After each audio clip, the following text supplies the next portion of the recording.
What's up, guys? Welcome into Packers Total Access. My name is Clayton. You can check us out on packernet.com. You can find me on Twitter at Packers_access. Email us, PackersTotalAccess@gmail.com. You can text us 865-658-5824. I apologize for being so unprofessional, but man, these pregame conversations. With the week I've had, boys, I needed that. I needed that laugh right there. Jacob, how you doing, man? Doing great, Clayton. I believe. As you know. Love to hear it. Emilio, how are you, sir? I'm good. Gallon and a half of water and 2 Propels, 2 for $3 at the gas station. Screaming deal. Still feel dehydrated. Yeah, it was bad, bro. It was showing 101 heat index here, and you got the whole pounding in the chest. A couple of times. It's like, all right, yeah, let's just slow down a bit. Yes, so, the head's throbbing. The head's got its own heartbeat. You're like, all right, we need to get. It's just another reason, man. Let's get fall here as quick as possible, right? Get here, get that cooler weather coming down the pike. When it's getting down to, in the daytime about 68 degrees. Got some leaves falling, that type of thing. And when those leaves do start to fall, it's football season. Mm-hmm. And when it's football season, make sure you check with Ticket King, the official ticket provider of Packer Fan Total Access. Wisconsin-based since 1992, specializing in Packers tickets. They are Wisconsin's largest ticket source, with offices next to Lambeau Field and in Milwaukee. Just click on the link in the video description. That'll send you to theticketking.com, where you can register for free as a customer. Go ahead and start shopping for those Packer tickets. Again, it's season's right around the corner. Go ahead and start grabbing you a deal on some of these really good seats that Ticket King has. Like I said, you can drop into their local offices across from Lambeau or in Milwaukee, or just go to their website, theticketking.com, the official ticket provider of Packer Fan Total Access. We appreciate them sponsoring the show. So, Jacob, what we're going to do here tonight, man, the last episode that we did, and I apologize for no show last night. We were going to try to pull it off. Emilio was actually in town. He came up for the funeral, and I appreciate that, Emilio. It was good just to be out with you and Jordan and get to laugh a little bit. It was a lot of fun. So we were going to try to do a show last night, and we were texting back and forth. It's like, you know what, man, let's just take the night off. I was emotionally exhausted, which you could probably tell, bro. I was a wreck, but appreciate you coming up. Jacob, Emilio got to meet Pops. Ooh. That dog himself, man. I thought it was, dude. I saw him. I saw the leather vest. I knew it. It was game time. You knew who it was. You said, that's immediately. Yeah, that's big Clayton. Right there. I turned to Jordan. I said, "It's game time." He said, "Get your game face."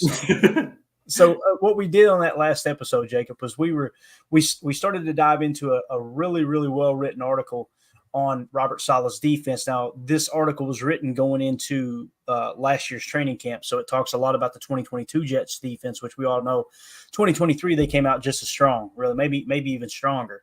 So we're going to dive into that. Before we do, is there anything you would want to hit on, anything you'd like us to talk about before we dive back into that article? I didn't want to, if there was something on your mind or something you might have uncovered lately. No, to be honest, I've just been kind of working like crazy, so I've been trying to. I didn't even get to listen to your guys' episode that I missed here, but this is kind of cool from Jeff. He says, "I'm so happy that I get to finally make an episode. My dad and I are going to listen while we make dinner." It's nice. Hey, what's up, Jeff? Good stuff, Jeff. Jeff Silky in the house. Appreciate you, buddy. Tell Pops we said hello, man. That's a good time there, man, for sure. It ain't nothing like food and family. No doubt about that. But all right, let's do it, man. Let's just jump right back into this article then. Actually, Jacob, you sent this over the other day. Let's hit this real quick. I thought this was really cool. You sent this to me, right, Jacob? Am I thinking right? I screenshot you a whole bunch of stuff, yeah. So this right here is a really neat screen grab. So it talks about, and this was from UK Packers on Twitter, a great follow, by the way. It says how much each NFL team has sold for. And obviously you can click on the tweet and get a little more information, but they have the screen graphic ready here. And basically it talks about what each NFL franchise has sold for. And it starts in 2023 with the Washington Commanders. And I don't know whether to go forward or backward here. I guess we'll kind of start backwards and skip a few generations here. But the Green Bay Packers are the only team that's obviously not listed with a sell price. Now, we all know that they had to pay, I think there was reports of $100 to $150 to get back in the National Football League when they relaunched as the National Football League, because Curly, being the great Curly Lambeau, was bending the rules every way he could, right? So the first team that actually was sold was the Chicago Bears, and they may have been called something else at the time. I don't think they were. They sold for $100 in 1920. That's just wild, man. Absolutely wild. Now that's a Jacob deal right there. Jacob would buy the Bears for $100. No doubt about it. And then you fast forward 5 years, and you can see how the franchises are already gaining value. The Giants sold for $500. And then in 1933, eight years later, the Steelers sell for $2,500. 1960, is that what that is? No, I can't tell what that is. Is that 19? I think it's 1960. The Chiefs sold for $25,000. The Titans sold for $25,000 in 1959. Mm-hmm. So it's going by overall value as opposed to the year. So in 1932, the Cardinals sold for $50,000. In 1966, the Raiders were purchased, probably by Al Davis, I'm sure, for $180,000.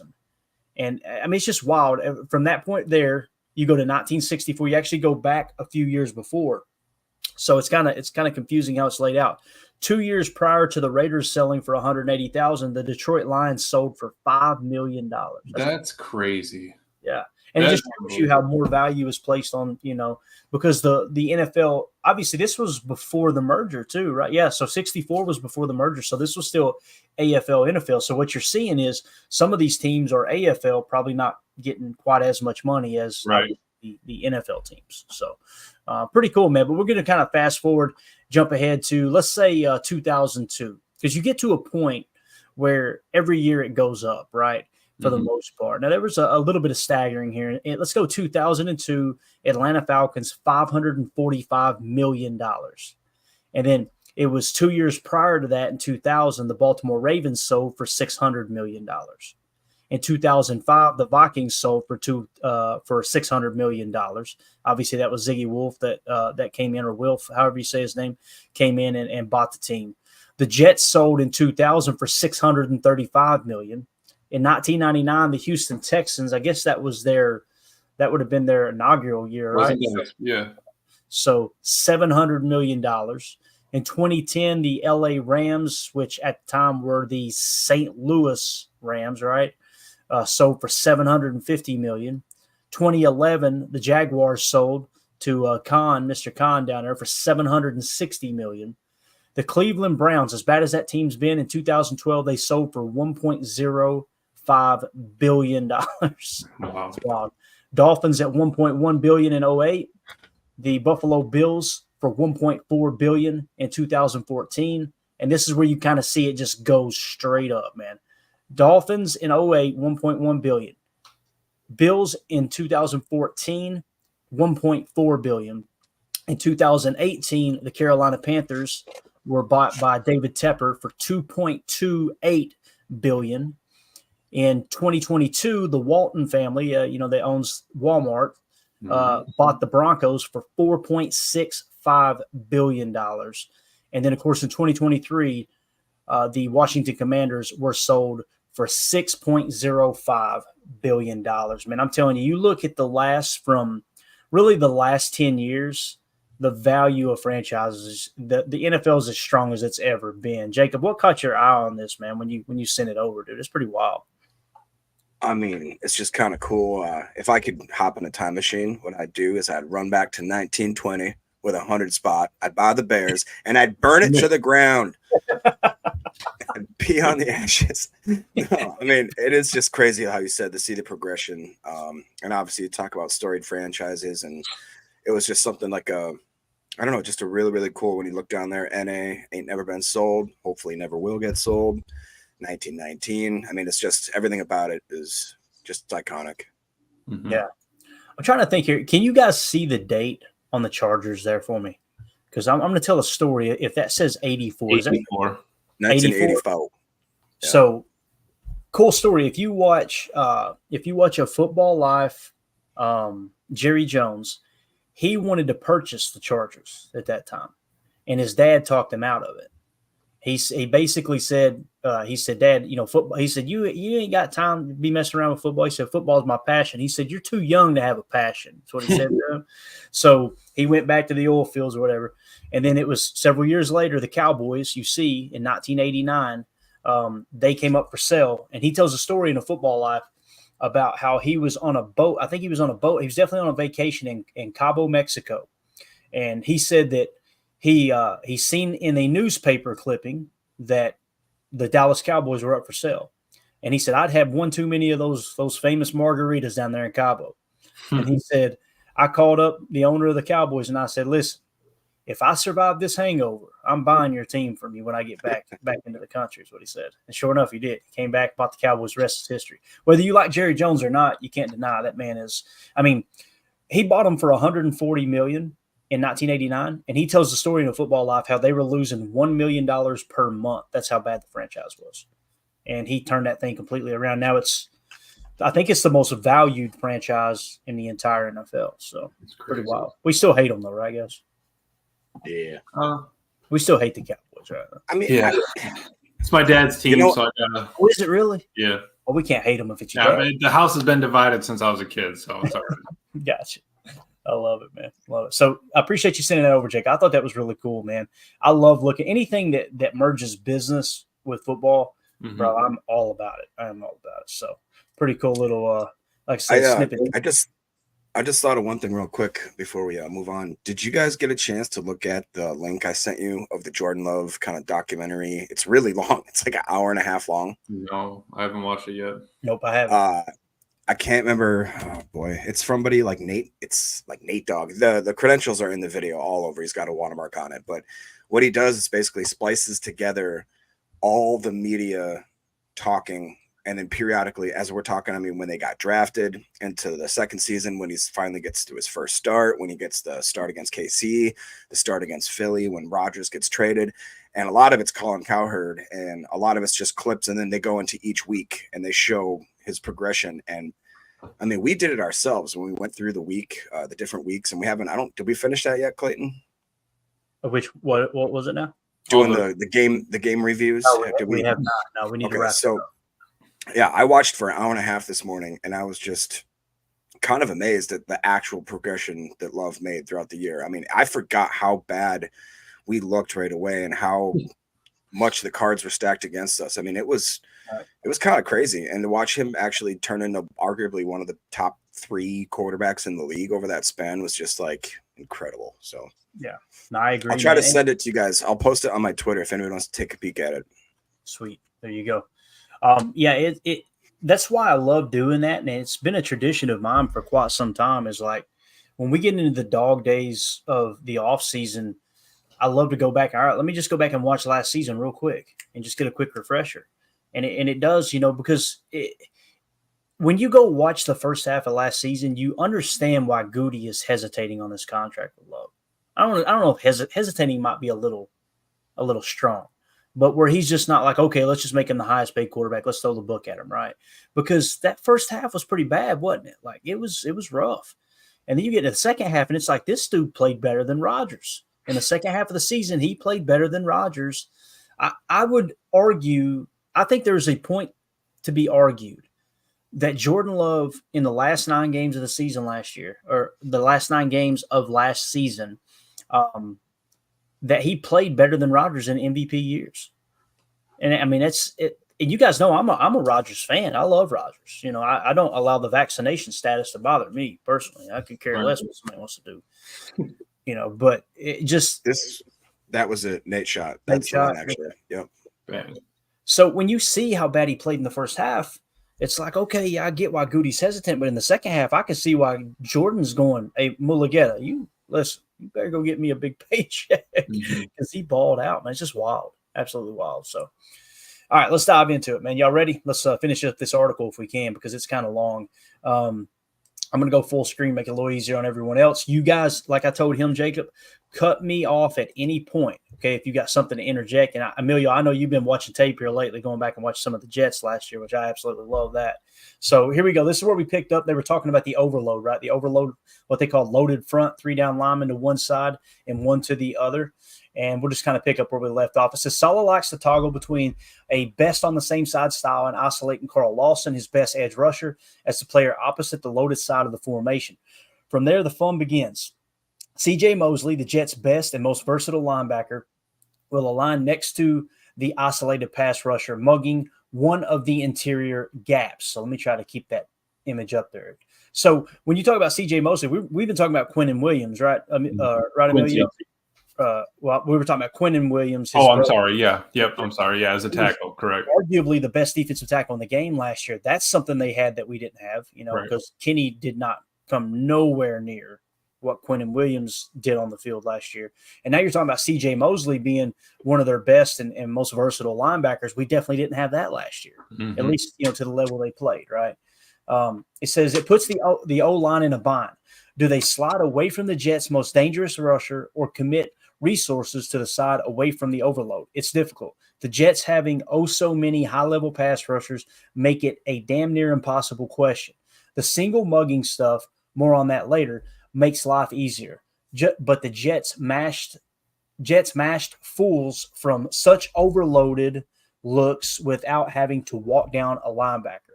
Below, the Browns have 6 potential protectors in the box versus an overloaded front. Now, what he's talking about here is obviously the offensive line. You got 5 offensive line, and you got the T there, the T that's to a sidecar left. Yep. So you got 6 potential blockers here. All right. The Browns should have the numbers and resources to block it up. They're only showing a 4-man rush here, right? And you got 6 to block. So it says they opt to slide the left side, fanning man-to-man, while the right side of the line waits for things to unfold before picking up their assignments. The Jets have Jacob Martin isolated and their best to the overloaded side. It's a win pre-snap. They're getting their best pass rushers schemed up one-on-ones while a rotational rusher occupies 2 sets of eyes and arms through the alignment. At the snap, it's a wrap. It's a great point. When you put someone in that one tech like that, you're occupying 2. And sometimes, like we showed last year, you guys remember, Jacob, I'm sure you remember, Emilio, we would walk Quay up and run that little touch, right? That little sugar touch where he would literally touch the center or the guard and then just drop back. You're taking him out, and still you're taking that offensive lineman out of the blocking scheme, and you're still dropping that defender into coverage, right? Right. And they have, and I know that we had talked about putting Rashawn over there on the side there. I think that was saying there they got the rotational guy over there. Even if you did a drive, push the tackle, duck underneath, and you pull the guard over to you, setting up your 3 best pass rushers on one-on-ones is unbelievable. I mean, because you're looking to get that anyway. We're trying to push that, and you set it up pre-snap is beautiful. Yeah, absolutely. I think I was just going to say real quick to add to that is I think, like you highlighted, you have to have linebackers that you trust, like a C.J. Mosley type, because that, I mean, you look at that wide split there and that large gap, seemingly like Amelia just talked about. It's really cool because I never thought of it that way. Like, you're isolating your pass rushers, even though the front looks like that it should be a liability, but it's not if you have those types of linebackers. And obviously on the next level, the safeties that can come up and fill those, whatever type of play may develop. But that's actually a really cool concept. Right. Yeah. And the other thing too, is like, you think down in distance as well. In this situation, you're probably looking at 3rd and long where you're begging them to run. If this is a 1st and 10 look, you know what I'm doing. I'm checking the inside zone right, and we're just slamming the ball right there on the right side, right? Maybe even a little pull too. Pull that left guard, and you really got a hat count overload. But again, this is probably a 3rd and long or a 2nd and long situation where they're like, okay, there's no way they're going to be passing here. So right, and you could call it a NASCAR look just because we have everybody isolated. It doesn't have to be 8 people standing up, moving around, doing all that. And the way they explode off the ball too. Watching that film is unbelievable. I mean, Quinnen pushed the dude, the guard 3 yards back just off the snap on some of them. Definitely. And again, we're going to talk about NASCAR here in a second, which is cool. It's mentioned in the article. It goes on to say the Jets front brutalized offensive lines all season long from basic overloads without adding a 5th defender into the discussion. So what do they say they like to do? They like to bring 4 pass rushers and drop 7 into coverage, right? That's what Saleh likes to do. All right, it goes on to say, here's a screen grab of another overload. You can see here, I don't think you can see my cursor. Here you go. This overload here, same exact look. You see how they got the three down rushers overloaded on the left side. They're against the Bills here in an empty set, and then you got 1 ISO down here on the bottom. It says it's simple, it's effective. Saleh used the formational quirk to get favorable matchups and pass protection. The flavor can change week to week depending on the opponents and the linemen he wants to isolate. Then he trusts his all-pro players to do all-pro things. The result, carnage. Where Saleh and the Jets really make their hay, though, is in split fronts. The old-style split front, think of the Broncos during the Super Bowl run. We would rather not as Packer fans, but features 2 wide 9 techniques. And again, what do we mean by wide 9? You can see them right here. When you hear us say wide 9, if we go to the technique chart here one time, bang, right, you see a 5 tech over here, and then you got a 7 tech over top of the Y on the right side, right? A wide 9 is even further out. If there was a second tight end there, he would be on the outside shoulder of that second tight end, essentially. So some people use it very loosely. Like in this case, the image that's on the screen here, number 7 for the Eagles, for the Eagles right here, right? Yeah. Number 7, that's kind of a wide 9. The other down lineman right here is more of a 7 tech, in my opinion. But again, sometimes once they get on the outside shoulder of one tight end, it's very loosely just called wide 9. Right. So it says outside the shoulders of the tackle, and 2-3 techniques outside of the shoulders of the guards with the spaces on either side of the center vacated. So that's what you call a split front. And essentially what it comes down to, and you'll hear me do this on Chalk Talk, and I don't know if anyone else does it. I just like to do it because it gives me a visualization. And if the people that are listening to the podcast on the go understand what we mean by technique, you can get a visualization by listening to the audio going, okay, I know exactly where the defensive linemen are lined up. So I would just call out the techs. I would say, what the front I would call it would be a 9-3, and I always typically go from left to right on everything from the offense's perspective. So it's a little confusing with this view behind the defense, but I would go 9-3, 4-eye 9 is what I would call that. Now, even though they're in a 4-eye and a 3, it's not an even split. It's still a split set, because what you're trying to do is the goal here is to isolate both wide 9s in a single block on the outside. And you do that by splitting the 2 interior defensive linemen in this nickel 4-2-5. Does that make sense? Yep, definitely. And looking at it, imagine their rush here, right? Just upfield, just straight upfield from where they're at. That center is backpedaling to air. Exactly. You know what I mean? Like, so that's also another instance of drawn up isolated rushes without even having to do anything. Yep, absolutely. You're winning the hat count battle, or at least matching it 1-for-1, as opposed to allowing them to double team. Right. By simply adding in that large split. Now, why don't if this is the gospel, this is how you rush the passer, why don't you do this every play? Because not every play is an obvious passing down. They can run the ball on this front pretty easy, right? Mm-hmm. But again, you're in a passing situation. So, pretty cool. It goes on to say it's a vintage look for letting loose all the stunts, twists, and games that stock NFL playbooks. The center is uncovered. There's more space to dive bomb from inside to outside. The center can at times feel helpless, waiting for all to reveal itself before he shuffles across to help one of the guards on an exchange. Saleh has tagged his split fronts with his beloved single mugger to mess with the offensive protection. When you hear us say mug, A-gap mug, double A mug, we're talking about a backer getting up there and mugging in that, and that really, really makes the offensive line very antsy. It says it's a head-up linebacker over the center, where we talked about that sugar touch drop, the old Mike Vrabel style, or a mug defending, helping to overload one side of the formation. The goal is the same, to force the offensive line to set itself in a 5-0 man-to-man protection, meaning one-on-one, before igniting the dynamite. I love how this is. And that's what it does, walking that mic up to over the center. You know, they set the protection at 8 seconds on the play clock. We're not changing that, before the snap. The dude can peel out. Absolutely. It says so much of modern pass rush plans fall under a basic premise. Use the formation and alignment of the front to dictate the protection, typically man-to-man, remove the guesswork, and then you can attack it. There are 3 ways for a defense to get after an offense: cold, warm, or hot pressures. This, I'm learning something right now. They are self-explanatory. A cold pressure is an organic pass rush, a 4 or 3-man rush with the defensive line mixing and matching between straight-ahead rushers, stunts, and twists.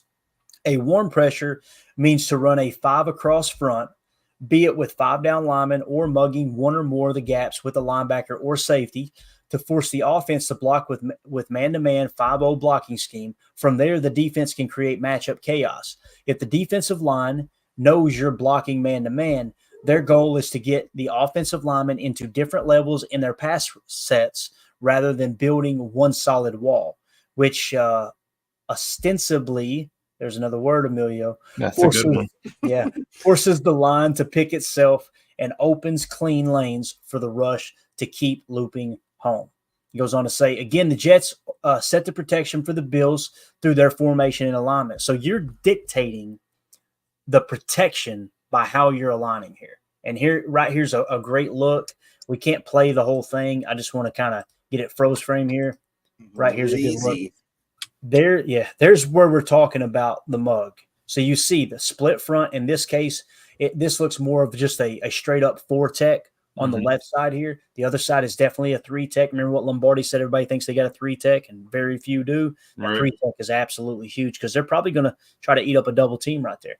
You've got your wide 9 or 7, whatever you want to call it, on this side, and you got another wide 9 on the opposite side. And look at 57. I think that's Mosley. He's mugging. That when he walks up there, you're showing a 5-man front. 1, 2, 3, 4, 5. You even got a little safety look here in the box too, which he's probably just man up on this tight end. They're probably saying, all right, that's on you, Josh. Let's set a 5-0 protection. So you got the left tackle on this wide 9. You got the right tackle on this wide 9. You got the right guard on this 4-tech. Even though he's over the tackle, it's the guard's responsibility. You got the center has got to be ready and willing to block the Mike linebacker, who's looked like he's firing, although he may just be sugaring. And then you got the left guard, who's got to pick up that 3-tech. And you've got the left tackle, who's got to be able to bounce way outside and grab that wide 9. Now, that tight end may still chip. Dawson Knox does a lot of that. They like to run a lot of 12 personnel as well. But that's essentially what they mean by 5-0 protection. Does that make sense? Opposite of the chip there, Clayton, it also, with being the wide 9, kind of sets the receiver off, his normal path. I mean, even if he's down in the wide 9, he could still stand up and throw a hand. Yep. That's the thing. Yeah, on your way to your pass rush, just smack that tight end right in the mouth. Yep. Could you just real quick, just for the terminology's sake, what's the difference? If I know there's not much, but what's the difference when you talk about a linebacker that's either sugaring or mugging? Okay, so mug and sugar is pretty much the same thing. Sugar is a very blanket term that's used throughout the game of football, meaning you're showing one thing but you're doing another. Okay, it's like you're tricking them, you're sugaring them. Okay, that's what that term means. So when we say mugging, like you can sugar multiple ways. Like you can bring the safety down in the box and sugar a safety blitz, meaning you're going to show a safety blitz and then drop them out. You can actually bring the safety in the blocks and sugar a spur safety, meaning he's going to be a box safety. And you have every intent of dropping him back into cover 4 palms, where he's just going to have a quarter, inside quarter, half deep down the field, right? So sugaring is a term that means you're showing one thing, you're disguising, Jacob. That's basically what it means. With mugging, you're actually on the line of scrimmage and you're showing blitz and you're occupying a blocker by mugging that gap. Now you'll hear double A-gap mug. That's something that A.J. Hawk said it was one of his favorite plays to run. Under the Capers era, they would do a double A-gap blitz where they would bring both inside linebackers in that 34 front, which they played in their base a lot more when, back in, 2010, 2009, when Dom Capers' defense was really humming. They would bring both those linebackers up there in that A-gap, right, in between the left guard and the center, in between the right guard and the center. They would both be in a gap there, and they would actually blitz. So they would cut. That was a double A-gap blitz, and he called it double mug blitz. So mugging doesn't necessarily mean you're sugaring. Mugging means you're bringing a linebacker up to the line of scrimmage. Right. Yeah. Mugging kind of, I would say, stays to defense too, Clayton. You don't talk about mugging really on the offense, and like Matt LaFleur can sugar on offense, right? Matt LaFleur is not mugging. Yep, exactly. And I got the term sugaring from Pat Kerwin. Pat Kerwin and Tim Ryan, who he may still be with the 49ers. They had the best show, man. This was back in like 2009, 2010. It was called the Afternoon Blitz. They were the ones they actually had a segment they had a segment they called Chalk Talk. And that's where I got the term Chalk Talk from for our show. Now they're no longer on the air together and they don't do Chalk Talk anymore. But I'm like, man, that made me fall in love with the game of football even more. So they would do just such a good job over the radio, explaining over Sirius NFL radio, explaining exactly what was happening on the field. Right. And it was great because these people would call in, hey, moron of a coach, I need to fire him. Can you believe he did this? And Tim Ryan and Pat Kerwin would just cut them apart. And like by the time they got through with the call, it was like you were so embarrassed for the caller because they didn't know what the hell they were talking about. None of us did, right? But you just got to be willing to learn. Anybody can pick it up. But yeah, hopefully did that answer your question, Jake, the difference between sugar and mugging? Yeah, totally. Cool. All right. It says, again, the Jets set the protection for the Bills through their formation and alignment. C.J. Mosley walks down into the vacated A-gap, moving from head up to the right side from the defensive view of the center, turning a split front into say that word for me, Jacob. Is it pseudo? Is that right? Pseudo. All right. Pseudo overload. 3 potential rushers to one side, 2 to the other. Will Mosley drop or blitz? Question mark. I love it. It doesn't really matter. The goal is to force the Bills to check through 5-0 protection, which is man-to-man protection, to get all these down linemen one-on-one rushes across the board. Mosley's movement forces the check at the snap. The Jets have liftoff. Mosley drops. The center goes hunting for work. The Jets are stonewalled on the right side. The Bills exchange it and are able to stay on one level. The left guard is able to stay out in front on balance. It's a win for the offensive line. The Jets weren't able to fracture the line and plant it on different levels. No bother. It's one-on-one. Everyone has to win. Bryce Huff comes flying off the edge, beating Spencer Brown out of his stance. He forces Josh Allen to move up in the pocket and try to evade the rush, right into a parade of bodies looping around. The Jets close. And can I just add to the Bryce Huff thing? One of the fronts when I was watching the Giants game was 4-man front, and Huff was the right DN, and it was a 4-man front. Guess who dropped, Clayton? The defensive tackle on the opposite side of Huff dropped into zone coverage. Don't and you do Huff, this in a 3-man rush, got a sack on Tyrod Taylor. And see, when it works, nobody complains. I'm just saying. When it doesn't work, Joe Barry. Why is Preston Smith in coverage? If we had sacked them, they'd go, man, did you see that? They dropped Preston Smith in the coverage. Now they're going to be saying, why is Devontae Wyatt in coverage? What is Kenny doing out there? I cannot wait to see TJ Slayton in a hook zone. That's what I can't. You kidding I was me? just going to say, people act like that the BJ Raji interception against the Bears like, was some kind of one-off. Like, spy. He loved it because it was a pick 6 and he shook that big rump, right? Yes, he did. Like a bowl full of jelly. If he doesn't pick that ball off, we're going, can you believe Dom Capers dropped BJ Raji? And that was a fire zone blitz is what that was, which is you're blitzing, you're dropping one guy out of the pass rush into coverage and blitzing another guy who should have been in coverage in that same area. Right. Much like in this situation right here, it said the center is going to go looking for work. If he sees Raji drop out, that center will fan over and help a guard, and then someone blitzes that vacated space that he left. And they did that with just a 4-man front and didn't add a blitzer, so it ended up only being a 3-man rush and still get to the quarterback. Bingo. That's it, man. Well, it says one way offenses have hit on to counter 2 deep defensive shells is to shift it into more empty sets with no one lined up in the backfield. Removing a potential 6th or 7th blocker from the protection has made it easier for savvy defenses to manipulate and then attack the protection. The Jets were the second stingiest defense in the league last year versus empty formations.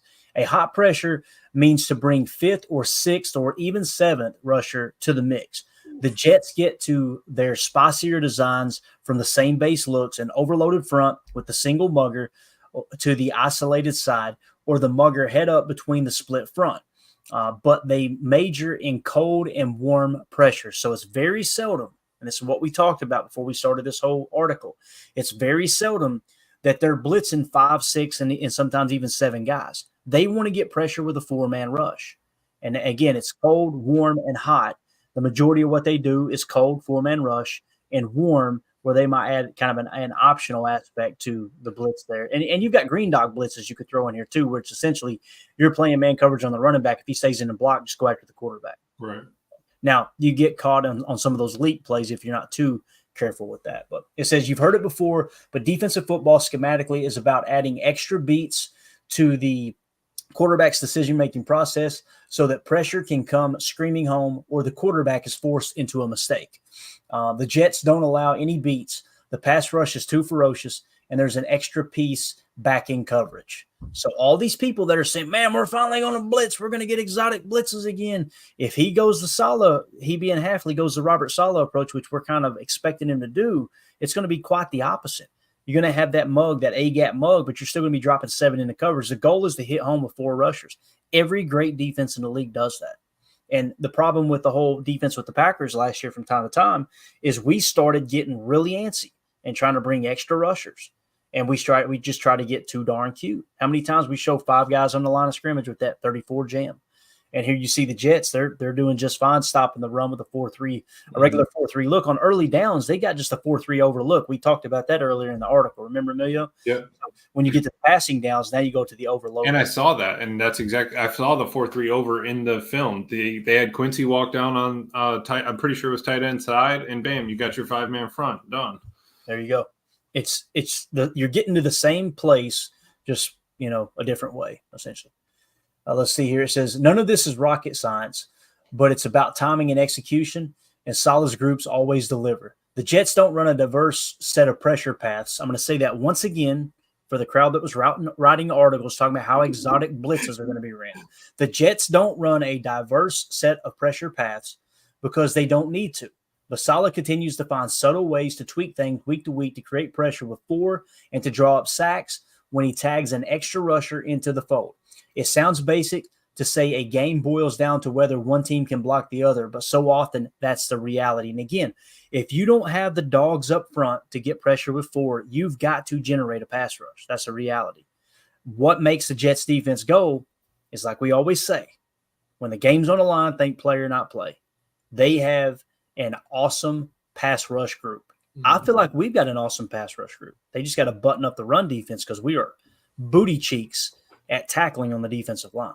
Yeah. So, all right, it goes on to say, dominating out of cold and warm fronts, warm looks only amplifies the times a side decides to bring some heat. When the Jets do bring pressure, a counter to the typical 4-man rushes, they're more liable to hit. When the single mugger is inserted in the 5-man pressure, it sows doubt in the offense's mind that he could come every time. So again, you're just putting that in their head. It's like, I love boxing. I love UFC, man. You work that jab, you keep working that jab, you keep working that jab. And then all of a sudden, just a half sidestep and come with a hook. They've got those wrists touching, you know what I'm talking about? Yeah. Outside bone to bone touching, covering for that jab. And then you get freaking ear hole with the hook. That's the same type of approach here. Sports are very universal in that regard. You keep mugging that A-gap and you blitz a couple times. That center's now, all right, last time he threw this at me. All right, I got to set the protector. We're good. We're in a 5-0 set. Okay, I'm blocking him. Last time he hit me with a swim move. This time he might do a little push and pull. I'm ready for that. I'm ready for whatever it may be. And all of a sudden he drops into coverage and you ain't blocking a soul. They just won the half count battle. I love football. God. How can you, as one quarterback, an unvaccinated quarterback once said, how can you not be romantic about football? Says the slightest alterations raise the impact level. A coffee house blitz, a mugger bluffing or sugaring, right? Like they're dropping and then blitzing. A read blitz, the mugger reading a lineman before deciding whether to blitz or not. So there's the optional aspect we were talking about. Would you guys have ever imagined that a mugger, an A-gap mugger, they had a defense called where they can decide last second whether they want to blitz or not? Isn't that wild? So, and it all depends on what kind of look they give you. It's a simplistic base with enough variance that it bleeps with any given team's, I think he's saying the old effer bomb there, wasn't he? It bleeps with any given team's protection schemes.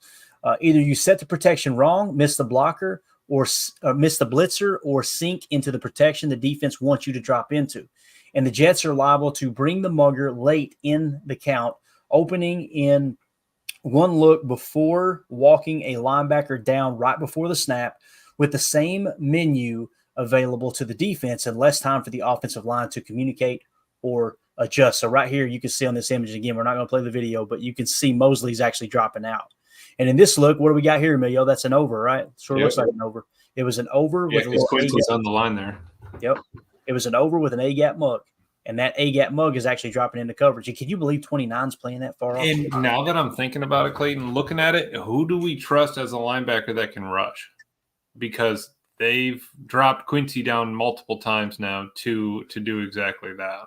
That's what they said they were drafting, or that's what all the experts said we were drafting Quay for, right? Right.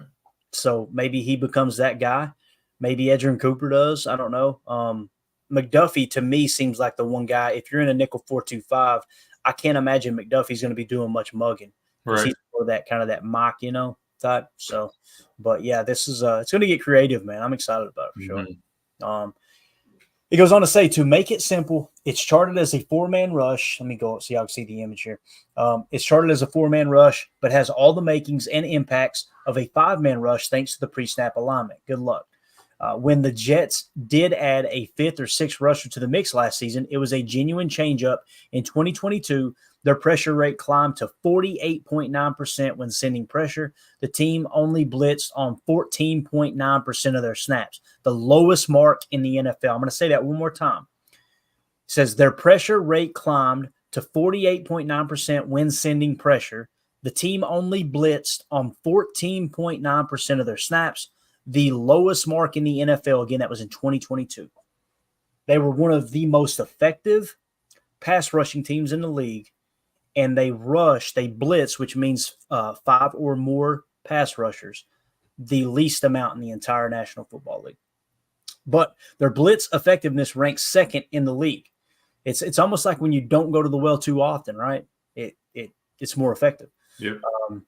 It says, and that effectiveness was thanks to the setup of the non-blitz looks, if you follow. Yes, there is a test at the end of this. No, I ain't taking no test. It's tough to deal with. Teams have no idea how to systematically solve such looks because there isn't an innate solution. It comes down to your dudes out executing theirs. Again, players, not plays. Communication, smarts, chemistry, and talent are the only solutions. And sometimes even that is not enough. From there, it becomes a battle of quarterback versus coverage and a 7-man coverage shell at that. So ask any quarterback, man, would you rather – like Aaron Rodgers, you guys remember the year we won the Super Bowl, Aaron Rodgers was unbelievable against the blitz, was he not? And then it was like the next year or two, next 3 years, people started playing 2-man under on him, meaning basically 2 deep half zones with the safety and everyone else was man coverage across the board in a 4-man rush. And Aaron protects the football, right? He took great pride in that. He didn't want to turn the ball over. That's how teams really shut us down. Now, how do you combat that? You got to run them out of it. We talked about that. Coach McCarthy talked about it. Aaron talked about it. You got to pound the freaking rock. And if you're not willing to stay with pounding the rock, then you're going to be playing right into the defense's hands in that 2-man under for sure. Where some have made the trade-off of an overwhelming down 4 with a flaky secondary, the Jets are loaded across the board. How do you win concept versus coverage? Even as the savviest operator, when Sauce Gardner is eliminating one side of the field, what about when DJ Reed, captain of the quote, why don't we talk about this guy more, all-star team, is playing picture-perfect press and trail coverage on the other side of the field? What about when Michael Carter is beating the ever-loving Poopy, oh, look at that, out of everyone across from him in the slot? Few demolish the point of bunch formations as well as Carter. It says, what about when Saleh rolls or disguises his coverages? There are no easy answers. You don't need many fingers to count the number of guys you're worried about dicing up a 7-man shell from the pocket and are capable of creating magic when escaping the pocket. Patrick Mahomes, Jalen Hurts, Joe Burrow, Josh Allen, Justin Herbert, Lamar Jackson. That's it. That's the whole list. Trevor Lawrence, Geno Smith, and Dak Prescott could leap into that profile, but their games are slightly different. The Jets are particularly effective at taking away quick breaking pass concepts last season. They finished second in EPA against 0, 1, and 3-step drops from the quarterback. And what they mean by that is expected points allowed. I think that's the proper definition there. And when you're doing a 0, 1, or 3-step drop, you're looking just a quick hitter, man. You don't even worry about the pass rush. You're just looking for a throwing lane, get the ball out. And the Jets did a great job of taking that first read away because they're being more aggressive up front. Now, I think we will see more press. I think we will see more man. I just don't think it's going to be – some people are thinking we're going to run 80% man. I'm like, bro, there ain't been a team do that in the league in 50 years. What are we talking about? No. So just, again, curb the enthusiasm on some of that stuff because I can't imagine they're going to rewrite the NFL rule book based off of just, what's happened here recently. I just don't see it happening. Oh, sorry, Jake. Go ahead, Jacob. It was me. You go ahead, man. Oh, I did see Sauce walk up on the line, though, and I did see a cat blitz kind of out of him there. So maybe we would, like you were saying, see more up towards the line of scrimmage just for that that option, just to keep them honest. Hey, they've ran it before, 2 games ago, and when we're watching that saturation. So we got to keep that in mind, sort of thing. Absolutely. And if Sauce was doing it, he wasn't playing in the slot. The only time we seen cat blitzes last year were out of the nickel. Right. So that's getting really creative there for sure. So that's pretty much the majority of the article. I don't want to get too lost in the weeds here. It's talking about culture and things like that. But we hit most of the X's and O's aspect of it. So we'll just kind of end it there. Yeah. So thoughts, comments, anything. Jacob, what do you think about that, man? I thought it was – again, the writer, he kind of got off a couple of times on trying to sound extra smart and this and that. And it's like, man, you know your audience, dude. These are football fans. They're not Ivy League scholars looking to go, oh, that was great vocabulary, right?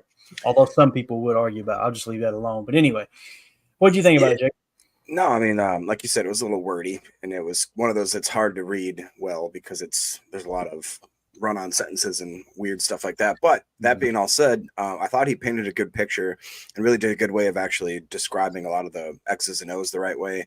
And what really makes me kind of intrigued now is it feels like, and you guys can call me, stupid for it, but it sounds like Jeff Hafley, we finally have more of a guy that has more of a scheme, like technique, like a really unique niche, like we do with Matt LaFleur on the offensive side. That guy can scheme so many awesome things. Again, I watched that documentary and some of the plays, when I watched it now over again, even just a few weeks after we watched certain plays, I start to understand concepts better and the way that some of the blocking is set up and some of the way the play action is. And it's like, that's really unique. Like it really was kind of special to see some of that stuff. And then to think that if we could copy that and replicate that on the defensive side of the ball, obviously something that we've been wanting for a long time. I'd argue, maybe since the day of the Dom Capers, where we saw some really unique stuff. And it's weird that you think of unique or what's the most tried and true now. It's rushing 4, which is not, again, what you would think about. And it's rushing 4 in a really efficient way. And I think that that's the difference is anybody can rush 4 and try to drop 7 and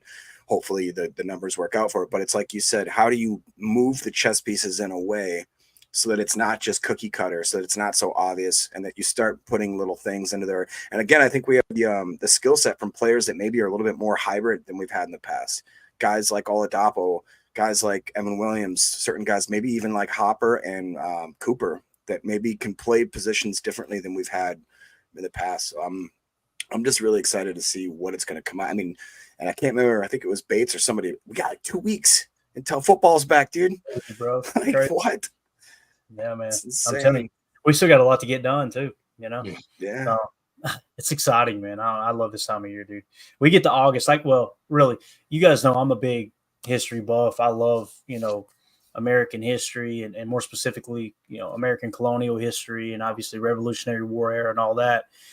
Man, once the 4th of July is over, it's fall for me. I tell Mandy, get the autumn stuff out. Let's go. Let's get some fake leaves laying around the house. What are we doing? That means you got to crawl up into the attic though, Clayton, and get the next toad out though. That's the issue. I fight it, and I always get really busy about that time. I got something I got to take. Oh man, something knocking on the work truck. I got to go look at this real quick. Let me just make sure.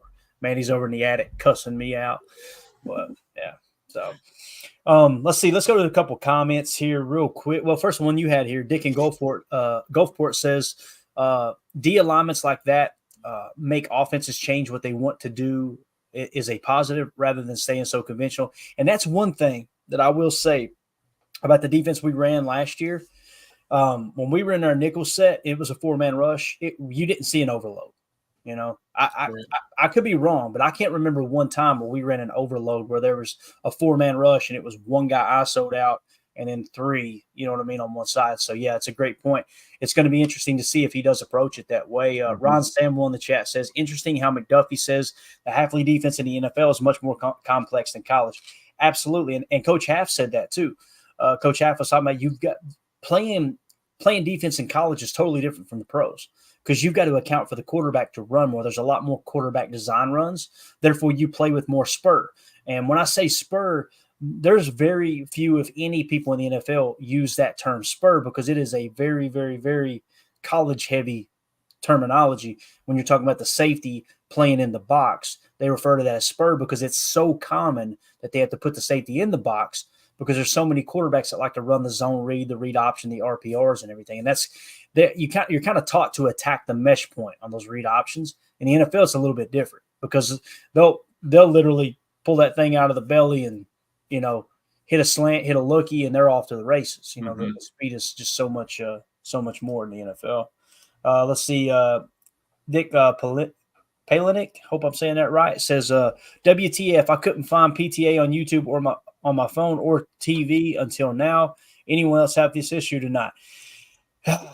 Commie tube. Bro, don't get Jacob started. Dick, you would be so surprised at how many people reached out to me. It's like, bro, I'm unsubbed to your channel. I didn't unsub your channel.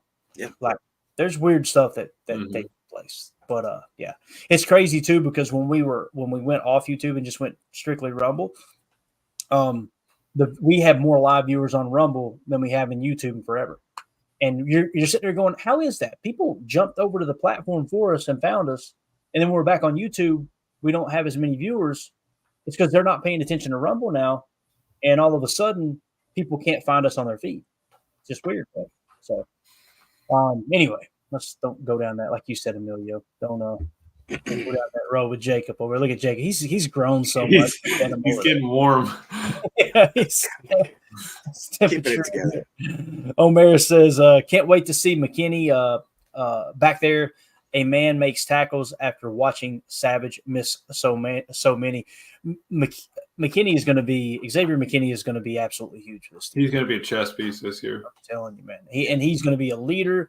I hope he's wearing the green dot. Let those linebackers get freed up. He's got experience doing it. And maybe it's McKinney that's going to be coming down more often, Clay. And maybe we put the young safety in the back. Dude, go back there and just cover. You did that in college. You got it. No problem. Like, maybe we need McKinney, the one that's coming up and down all the time. Imagine if Javon Bullard somehow, some way wins some reps, wins the right to play some slot defender, right? So now you've got someone who is molded to be a safety playing the slot, and you got McKinney. Let's say McKinney's playing spur, and Bullard is showing press, and you decide to fire McKinney, and all of a sudden Bull drops back into coverage, and he's used to that. He's a safety. He's built, like I say, he's built to play safety, although he played slot 2 years ago. That would open up Halfley for he could make brand new recipes with that option. And you could even do it in a way where you've got, like you said, you talked about a D tackle dropping into coverage. You have them drop into a short curl or a short hook zone, right? Have Bull drop completely out. You're still only rushing 4, therefore you've got 7 in coverage. That's exactly what Saleh does. You're getting to the same ending point. You're taking a different path. Right. And that's the NFL, really. It's like all these passing concepts and route combinations, as I'm sure Coach Lynn could attest to. You're attacking space. That's all football is. You're attacking and defending space, and you can get there multiple different ways. Like, you know, if you're going to run a dagger concept, which is the number 2 on a 9 and the number 1 on a dig, right? What you're doing is you're clearing the safety out for the dig, and if the safety creeps down on the dig, then you're going to take a shot to the dagger. But if you all of a sudden throw a 3-by set in, meaning you've got a trip set or a tray set, and especially with someone like Musgrave who's got a lot of speed and just as quick as some receivers, you put that 3-by set in there. Guess what you can do now? You can throw the number 3 on the streak on the 9 route, right? and you can give the number 2 on a crosser, and then you can give the number 1 on a dig. Well, guess what you've got? You've got dagger and slot cross, the 2 concepts that Matt LaFleur loves to run the most. To the best of my knowledge, with me charting last year, those were the 2 concepts he ran the most. If you go to a 3-by set and you do exactly what I said, the 1 on a dig, the 2 on a crosser, the 3 on a streak or a 9 a fly, what you've got is dagger and slot cross on the field at the same time. And take your pick on the other side. Send them on a go, or what else you could do is if you want to go pick a side, you could have that isolated wide receiver on the opposite side, which would be the boundary X or just the X, depending on the side of the field. Let him work an out route. And Love's got that. Bam, ball snap. If they're in a 2-man under shell, maybe just look to the inside, try to get that guy to play in just a touch and hammer the out route. Like, there's just a number of different things you can do with the 3-by sets, trip sets, tray sets, bunch sets. I would not want to be a defensive coordinator, bro, because they're especially those bunch sets, because we've seen it. How many times we see Rasul throw his hands up because people are so mixed up, man. Bunch it's a bunch nasty X's. I used to hate the close splits, the nasty splits. Jacob's like, I've always loved the nasty splits, but I used to hate it, and now I get it, because it's like you're kind of attacking from the inside out as opposed to spreading everything out like McCarthy did. So I don't know. Let's see. M. Smitty says reducing the broken tackles from the D line would go a long way to improving things. Completely agree, man. That was the biggest problem. Fred McFarley says, Rumble, this is the way. And Ben Holden says, so much more speed with second-year guys and rooks. Brooks, Cooper, Bullard, and McKinney. I'm telling you, man, every time I hear Bullard's name and I think about what we've seen at Georgia, and Jacob, kind of found him before any of us did, when I see him, I think he's going to be the Jaden Reed of our defense this year. Yeah. What Jaden Reed did for the offense last year, I feel like Bullard can do that for the defense, if that makes sense. So, But all right, we're at the 56-minute mark. Let's wrap this big bear up. Jacob, you got anything else, man? Anything you want to hit on? Any comments or any thoughts that got sparked there? You know what? I actually was going to bring up something that I sent you here. I can't remember. Here it is. It just was interesting talking about how Christian Watson has gotten so much grief for not being able to stay healthy. Romeo Doubs has gotten, not a lot of praise. People just saw that said that he's more of like a slower possession receiver kind of thing. Man, I'm telling you, when I went and like I said, I spent an hour and a half, watched that whole documentary, and they really did highlight a lot of the game highlights and that kind of stuff. And both of those guys, to me, were just way better than I remember. I mean, they just looked like actual really game-changing receivers in certain situations. And I actually found a graphic that you guys said that or I sent it to you in the group chat. It was in the 2022 draft class, the most receiving touchdowns of that class are number 1, Christian Watson with 12, number 2, Romeo Doubs with 11, number 3, tied for second is Jahan Dotson with 11, and George Pickens is behind that with 9. So it's like, to think that if actually Watson is going to be really healthy, which we have reason to believe that this year he really did. He found the issue. He corrected the issue. If Dobbs takes a step with more comfort with Love, if Love takes a step with more comfort with the receivers, and you pepper in the fact we haven't mentioned Jaden Reed, Malik Heath, even guys like DeBose and Bo freaking Melton. I mean, again, I don't want to keep hyping this up, but we could be in store for an unbelievable offensive season. And that's just insane. And to add in the fact now that we have this new defensive wrinkle that I'm just going to go ahead and say, like, I don't even trust Hathaway. I love the guy. I want to trust him, but we've been burned before. So I'm going to just let it play out. But for whatever reason, I feel like this is different. I really do this year. I know I sound like a Bears fan, but I think that the defense is going to crack, because even if the defense can be top 15, we can see how good the offense is. That's all we need. Just give us the ball back a couple times a game. That's all we need.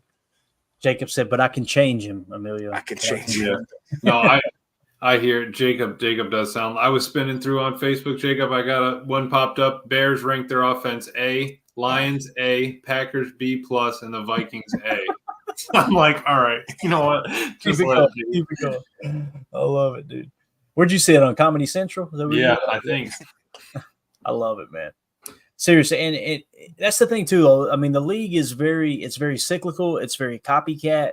I'm not going to sit here and say, oh, it's a slam dunk. The Packers are going to be great. We're going to win 13, 14 games. But boy, it's hard to build an argument against that. Yes. Listen Listen to this. Last year, man. One comment on there. Dude quotes Bears at 5,846 yards, Lions at 4,283 yards, Vikings at 4,138 yards, and the Packers at 3,401 yards. That's total offensive yards. That's oh my gosh, man. That's like stupid. What are we doing? What? And dude had a whole paragraph lined out like that. Why are we spending time on this? It's crazy, man. Wow. Crazy. I don't know, dude. It can't get here quick enough. But like Jacob said, it's right around the corner. I'm excited about it for sure. It is crazy. Yeah. So the rookies report in 8 days, right? And then I think it's the next week is when obviously everyone reports and we're off and running, boys. We're going to dive right into training camp coverage. We'll be recapping everything we learned from training camp practice from all the guys and gals that are there reporting on it. It'll be a lot of fun. And like I said, here in the next week, we've got to get the rest of those games in, which obviously we'll go live on YouTube. Everyone will know we're live. We'll hit on a little bit of news, and then before we jump into the tape, because we want to respect and honor, the rules here at YouTube, although we don't know exactly what they are. We would just say, okay, we're going to continue the stream on X and on Rumble and kind of do the breakdowns. So that's how we'll roll there. But all right, cool. You got anything else, Emilio? Nothing. All right, man. I know Jacob's over here. Jacob's trying to get me to go 2 hours. He's marking all kinds of comments, but we got to get off here, man. But I really appreciate everybody in the chat, man. You guys and gals were awesome, man. It was lit all night long. I apologize that we couldn't get to more of them, but we wanted to get through that article. Hopefully everybody kind of came away. I know I did, with a little better understanding of, okay, here's kind of what Saleh was looking to do going into the 2023 season. And obviously last year they kind of held up pretty well. And I think the biggest takeaway for me, again, I said it 1,000 times while we were reading the article, players not plays.